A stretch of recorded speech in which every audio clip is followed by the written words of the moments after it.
এইটা কি?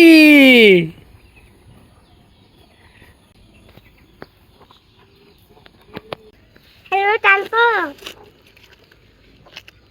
বাবা হেলমেট আনতো, বাবা হেলমেট আনতো। এই দেখো, হেলমেট কই? এই যে এটা কি? হেলমেট। এই যে এটা, বাবাকে পাপ্পি দাও।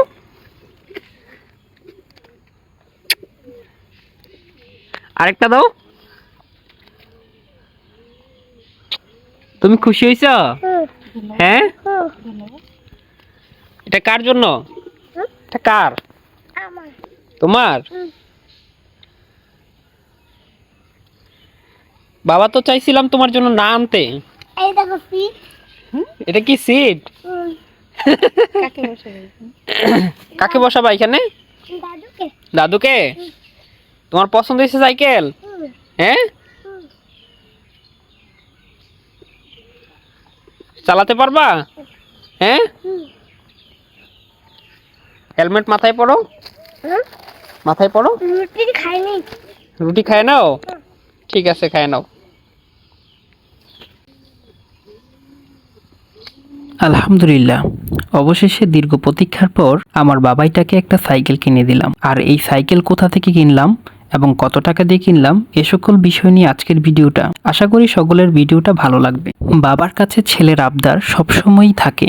একটা চাহিদা পূরণ হলে আরেকটা চাহিদা সামনে এসে দাঁড়ায়, আর বাবাদের সেটা সম্ভব হলে অবশ্যই কিনে দিতে চেষ্টা করে। সন্তানের আবদার পূরণ করতে পারলে বাবাদের মনের ভেতর এক ধরনের ভালো লাগা কাজ করে। এই সাইকেলটা আমি কিনেছি বংশাল থেকে, কারণ আমার ধারণা ছিল বংশাল মানেই সাইকেলের বিশাল সমাহার। তাই সময় করে বংশালে যাই এবং বহু দোকান ঘুরে এই সাইকেলটা চয়েস করি। সাইকেলটা কিনেছিলাম ৬,৭০০ টাকায়। টাকাটা আমার কাছে বড় বিষয় ছিল না। যখন আমার ছেলে আমার কাছে সাইকেলটা চায় তখন আমার ছোটবেলার কথা মনে পড়ে যায়।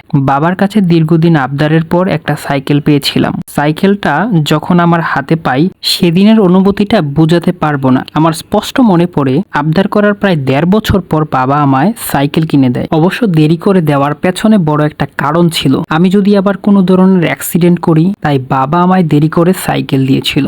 ২০০৫-৬ সালে সকল বাচ্চাদের সাইকেলের প্রতি আগ্রহ কাজ করত, কারণ তখন অ্যান্ড্রয়েড মোবাইল ও ইন্টারনেটের তেমন ব্যবহার ছিল না। আমার নিজের সাইকেল না থাকায় ঘন্টায় ৫ টাকা করে ভাড়া দিয়ে সাইকেল চালাতাম। তো আমার একটা বড় ভুল ছিল। আমি ঢাকা বংশাল থেকে সাইকেলটা কিনেছি। কেনার পর অফিসের অনেকেই পরামর্শ দিয়েছিল অনলাইন থেকে হোম ডেলিভারিতে কেনার জন্য, যার দরুন আমার অনেক বেশি কষ্ট করতে হয়েছে।